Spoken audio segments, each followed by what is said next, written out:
Alright, so dito sa Boracay talaga, hindi mo kailangan talaga dito gumastos ng napakalaki, no? Kasi for example, magsistay ka lang dito ng accommodation good for 1 week, no? Gaya ng ginawa ko dito, good for 5 days. So ang ginawa ko natin, bali binayaran ka ng full yung 1,300 times 5. So that's magkano? 5,000, 6,500 for 5 days. Tapos grocery. Yan. Grocery tayo dito sa may Robinson. So itong Robinson matatagpuan to sa may station number 1, ha. Malapit. 'Di ba? Station 2 is yung Balabag, yung gitna, yung may D-Mall.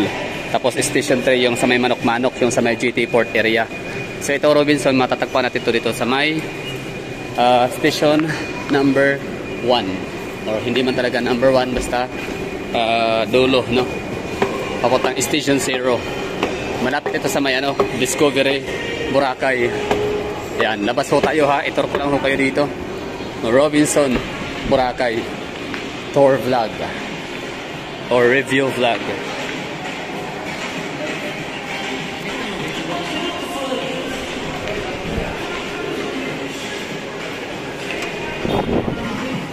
Okay, so ito yung labas, no, Robinson. So hindi ko alam kung talagang station ano to dito, pero basta tansya ko dito more or less station 1. Tapos unahan ito ay Puka Beach or ano na dito, Gumapak. Yapak. Sa unahan yan, Yapak area, dire-diretso. Tapos ito yung papuntang Balabag. Pamasahe ito 20 pesos lang. So ang ginawa ko, mula doon sa aking tinuluyan sa may Iskande Resort, malapit lang, no? So D-Mall. So from D-Mall naglakad ho ako. Lakad-lakad ako sa may seashores or sa sa gilid ng dagat, sa dagat, no. Tapos nag-aabang ako ng alas 5:30 hanggang alas 6 para makawitness ng sunset.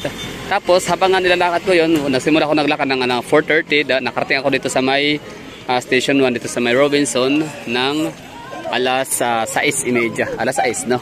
So tama-tama nakapag grocery ho tayo dito ng mga ano na naman, kape, no, mga basic sabon, mga alcohol, shampoo. Kasi ang mga paborito natin mga pagkain at saka mga chicheria, napakamahal, no, pag doon ka talaga bibili sa sari-sari store sa kapitbahay. For example, Fudgy Bar Dorian flavor, 13 pesos ho yun, no. 15 pesos pala doon sa malapit sa aking tinuluyan na accommodation. So samantalang dito makabili ka mas mura pa siya. Yan lang. So ito yung Robinson Place. Kasi yung mga sakayan dito 20 pesos na lang papuntang downtown, I mean Barangay Balabag sa station 2.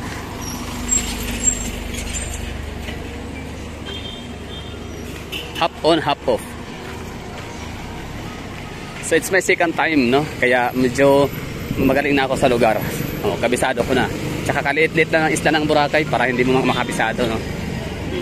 So at least familiar ko na kung paano. So ibig sabihin, sasakay pala dito, no. Pamasahe, magkano pamasahe nito? Di ako sure.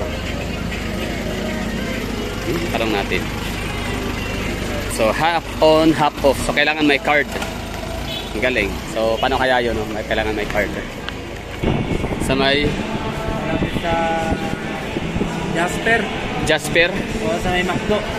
Okay, bali pupunta doon para kumuha ng card. Bukas na makakuha na. Bukas na, no? Kasi gabi na.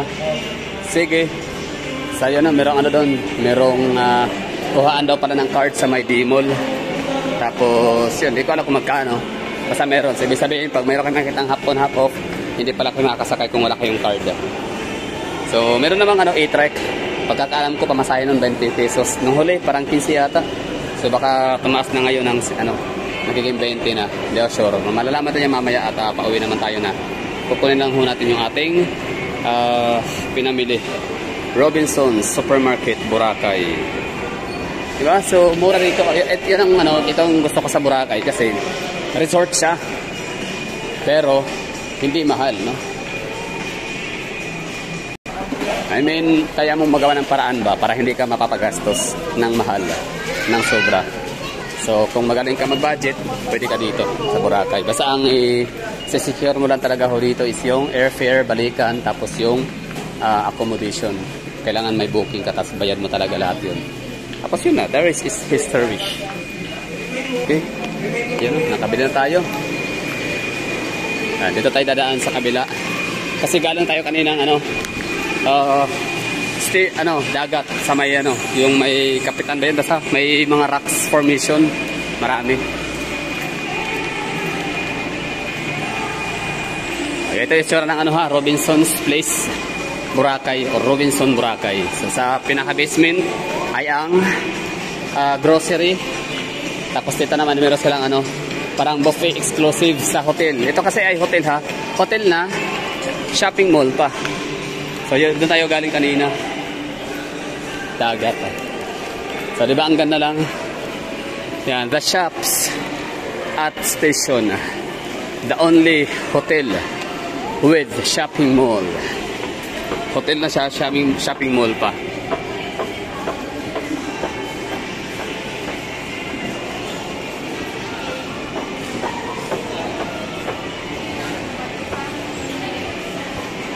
Happy Go Department Store.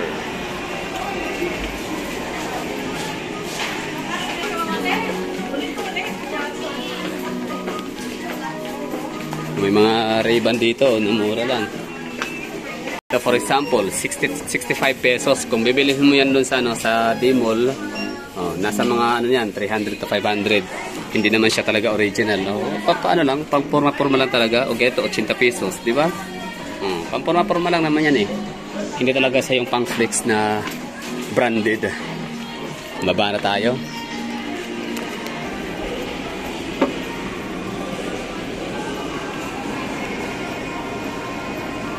Hotel na shopping mall pa, the shops.